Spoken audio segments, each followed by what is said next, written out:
Hello everybody, my name is Sonia and welcome back to my channel.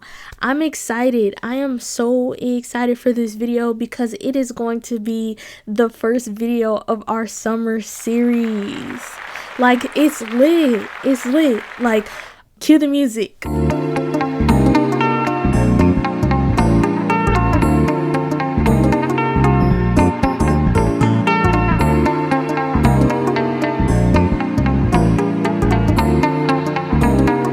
Alright, so for the start of this video, we're going to be talking about credit. It's going to be a credit 101 video. Now, before I get into talking about all of this, I am not a financial advisor. I did my research to get this information, and it's information that you can get online as well. What sparked this video? A comment that I got from my previous YouTube video. Someone asked me, do you use credit cards for bills or personal spending? Also, would you advise getting one if you don't already have one? I try not to assume that everybody already knows this type of information. I try to go about my videos with everybody like everybody's on a clean slate. Everybody's at the same level, even though that might not be the case. Like, you guys may know about credit already or what a credit card is and how to manage one, but there's some people who watch these videos who don't. So let's just go ahead and get into the presentation. So the first thing is, what is credit? It's the ability to borrow money with the promise that you will repay it in the future. Good credit is always better than bad credit.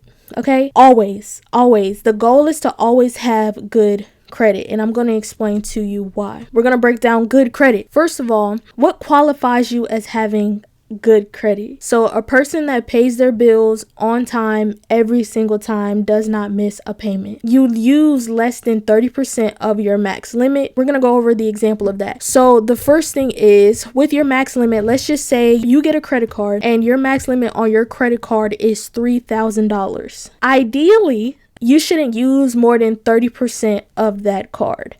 Does it happen? Yes. Me personally, I have done it before. I have maxed out on a credit card. It's not something that I'm proud of. I will go into that story a little bit later. Maybe in another video, I'll break down how I got into my current credit card situation. Ideally, you wouldn't want to use more than 30%. Even less than 30% is even better, but let's just say you are disciplined and you're like, okay, I don't want to spend over 30% of the money that they're giving me, which is at $3,000. That means you give yourself a $900 allowance for the month. I say for the month because to be a great credit card holder, you want to pay off whatever your balance is. So like I said, with that allowance being $900, you don't want to spend over $900, and you want to be able to pay that $900 by the end of your billing cycle. You don't apply for credit too often. The thing with that is, having too many credit cards in your name make you look high risk to lenders. I've been penalized myself for opening a credit card and then like 3 months later opening another credit card. Like, they penalize you for that because it's like, why do you keep opening these credit cards? Even though it's not like a lot, but that's something that they look at when they look at your credit history. But it shows you the list of credit cards that you have, when you open them, and how long you've had them, your balances on them. So you see those things, those lenders can see that as well. So if you have like 15 credit cards in your name, they're gonna be like, whoa. Say I'm a lender and you're trying to apply for another line of credit with me, and I look at your credit history and I see that you already have 10 credit cards with somebody else and you already owe those 10 people, and you're coming at me and I'm gonna be number 11th. I'm probably not gonna be the first person you pay. So that means that I'm probably not gonna get my money right away. So that makes you high risk. So lenders look at that. Says, hello, my name is David. He has a 3-year credit history. He pays all his bills on time, and he uses 15% of his max allowance, therefore putting him under the category of having good credit. Now let's see the opposite of that. Paying your bills late, overspending on your credit card. For example, we're gonna say that same $3,000 that you have on your credit card, that's like your max limit. If your usage is 90%, meaning that you've already used 90% of that money that they've given you, that equals $2,700. So you're $300 away from your max limit. You don't want your credit usage to be that high. Like we said, ideally you would want your credit usage to be under 30%. Using credit cards to pay other credit cards. No, please do not do this. I don't even think a lot of them allow you to do that, allow you to use another credit card to pay off another credit card. I'm gonna say this, I've done this before. I had a credit card where I was literally at my max, and it wasn't because I was swiping it still. It's because at the time I was unemployed and I could only afford to pay my minimum, but the interest was so high that every single month, with me only paying my minimum, the interest charges was bringing my credit card limit to its max. So once you get your credit card limit to your max, like, they start penalizing you and charging you extra for that on top of everything else. Like, it's like, bruh, like, it's mind blowing. But before it got to that point, I ended up opening another credit card, which was the Navy Federal credit card that I mentioned before. It gave me like a $25,000 like limit on it. So I transferred the $5,000 that I owed on that Capital One card, and I transferred it to the Navy Federal card. When I look at my Capital One card and I'm at my max limit at $5,000, and I go to Navy Federal where they give me a $25,000 limit and I only put 5 on there, it's like it brings my usage down. But with that, you also have to pay like a transfer fee with that on top of like the interest that they charge you. So it's like you do that and you still have to pay like a little bit more. It's not as much, like it's not as much as what my interest payments were paying on that Capital One card, almost at its max limit, but you're still paying extra. Do you see what I'm saying? Hello, my name is Alani. She pays her bills late. She owns too many credit cards and she overspends, which makes her have bad credit. Okay? So let's go ahead and move on. Now we're going to talk about credit scores. What is a credit score? It is a 3-digit number that predicts how likely you are to pay your bills on time and is based on the information from your credit report. I always tell people that your credit score is like your adult report card. Okay, so that's what lenders see, like your adult grade, right? Your credit score. If you have poor credit and you try to apply for an apartment or a car, you're probably going to have a cosigner, or you're going to have to pay more of a deposit because they don't really trust that you can pay your bills based off of your credit history and based off what they've seen on your credit report.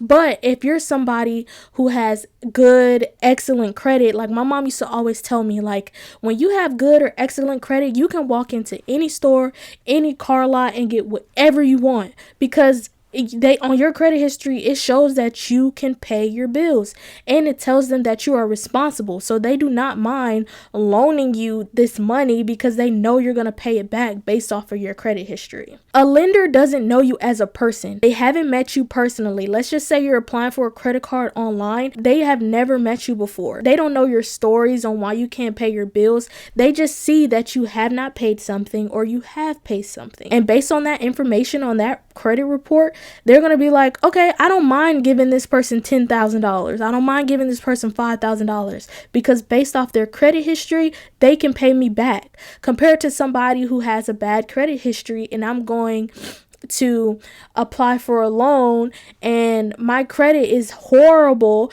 They're not gonna look at me and be like, oh, because you look like this or you look sophisticated or you're dressed like this, I'm gonna give you the money. They're like, no, I see that you haven't paid Capital One, you're late on your Navy Federal payments, like you owe this person so much money, I'm not giving you anything. Your credit is very important. This is how they break down the credit scores. Now, these numbers may not be as accurate. Everybody's numbers is different, but the 3 credit bureaus in the US is Equifax, Experian, and TransUnion. Basically, these 3 bureaus report your payment history to lenders you do business with. That history lands on your credit report and the information on the report gets translated into a credit score. With exceptional credit, I actually know somebody personally who has over 850 credit score. So you can go above 850. I didn't know that until they showed me theirs, and you actually can. You actually could go over 850.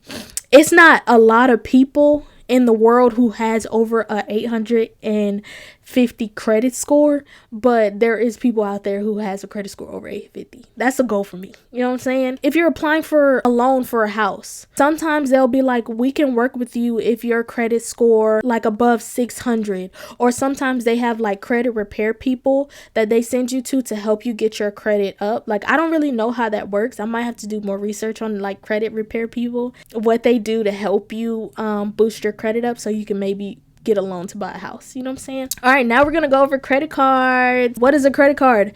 A credit card is a payment card that allows the card holder to borrow money from a bank or financial institution to make purchases. When you apply and get your first credit card, you sign a user agreement basically stating that you promise to pay back the credit card company. You apply for a credit card, you sign this agreement saying that you're going to pay these people their money back. In this agreement, it also details how much you'll pay in interest if you can't pay your purchases at the end of your grace period. This is actually a credit card agreement for Capital One. I just googled it. It's not like, I don't think this is for like a specific card, because depending, a lot of companies have different credit cards. So each credit card may have a different interest rate, may have different fees. So this is just what one usually looks like, but like I said, with every credit card, they're all different, and we're gonna go over that in another video when we actually look for credit cards to apply for. So the first thing that I see when looking at your credit card agreement, and you should always look at this before you apply for a credit card. A lot of times they tell you, okay, before you apply, what you're going to be paid, what you're going to be charged in interest. Look at that. One thing about Capital One, I feel like they accept anybody for a credit card, but their interest rates are through the roof. So that's the pro con about it. Like, when you're opening your first credit card, like, they're gonna accept you. They're gonna accept you. Like I said, I feel like they pretty much accept anybody when applying for a credit card. But the thing with them is their interest rate is so high, it don't make no sense. But you know what I'm saying? It is what it is. So your annual percentage rate. What they're saying, you see the 0%. What they're basically saying is when you first open your credit card and you have it for the first 9 to 18 months, they will not charge you no interest. I guess it ranges from 9 to 18 months because it depends on the card that you have. They may give you usually they give you a year. But when they do start charging you interest, this is where these numbers come in right here. Once you hit over a year, they will begin charging you between 25 and 39% if you do not pay your card off within that grace period. Oh, child. This is also the same for, I guess, for transfers and card advances, cash advances. I've never done a cash advance with a credit card. That basically means like, I know with my Navy Federal credit card, I think the most I can take out for a cash advance is like $7,500. I'm never doing that. Never doing that, because it comes with additional fees. Everything has a price tag. Okay, they charge you fees for everything. With paying interest, so this is the grace period we talked about. So a grace period is usually between 21 days and 25 days. It looks like with them, they give you, your grace period is 25 days. So it says, we will not charge you interest on new purchases provided you have paid your previous balance in full by the due date of each month. So here's an annual fee between $0 and $39, I guess, because like it's not a specific card they're talking about. Depending on the card, I guess you choose, you will have a fee. Some credit cards will give you like a $44 fee, $30 fee. Some will not have fees at all, which are annually. And late fees, you do not pay your minimum and you're late on your bill, they charge you an additional $40 or up to $40.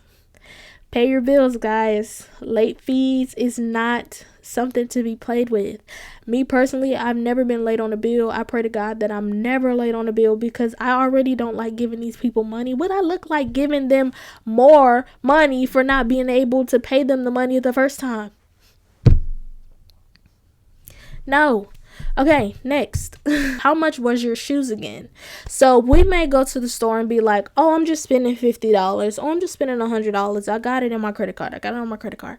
So let's just say, for example, you find some shoes like you really like. You go to the mall, you find some shoes you like. They're $100. You go and charge it on your credit card, knowing that you don't have $100 to pay back. So let's just say your interest rate on your credit card is 20%. If you charge $100 on that credit card, your interest is 20%, and you cannot make that payment, you're basically being charged $120 for shoes that were worth only $100. Well, that's why it's important to make your payments on your credit card. So when you're looking for your first credit card, like I said, we're going to go in detail in this on another video. One of the things, you should have a checklist. On your checklist, you should make sure that there is no annual fees. We try to be feeless, okay? Feeless. So no annual fees, a reasonable interest rate. For Capital One, they're known to have a high interest rate. 25 to 29% interest rate is high in general. That's why you guys need to watch out with them store cards. When y'all be going to Kohl's, Dillard's, Macy's, who else? Sephora, Ulta, all these places that have credit cards that they always ask you guys about. Check the APR. A lot of the times they're between 26% and 30% in interest. So that means if you do not make the payments in full on those cards, they're charging you an additional 30%. It's never that deep for some makeup or some clothes. I promise. It's never that deep.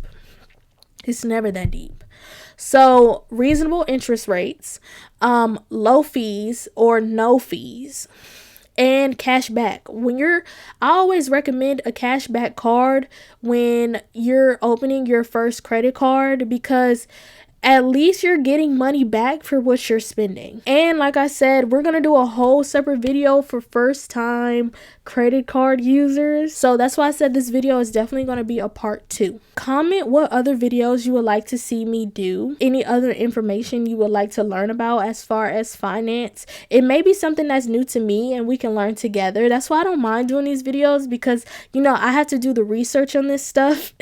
So I have to know it if I'm gonna tell you guys, or at least have an idea of what I'm talking about. And I'm interested. I like to learn about these things, and like I said, we are in this thing together. Like, the goal is to be better than we were before and to be good stewards over our finances, and whatever information you learn, please share with another person. Like, you never know what little information could just change somebody's life. I really hope this information was really good for you guys. Please make sure you like, comment, and subscribe, and share the video. I will see you guys next time. All right, cue the music. She really want more. Hey, girl, what you did to fi put in on me phone? Me back in a minute, 'cause me really miss you more. And me info in it, plus me know I'm me alone. It's a different kind of image, me never really fall. Swerve and a dip, turn your body. Me never heard nobody, and girl, personally, you have a curve and assist. Pan the fish, me play 6, come taste some of this.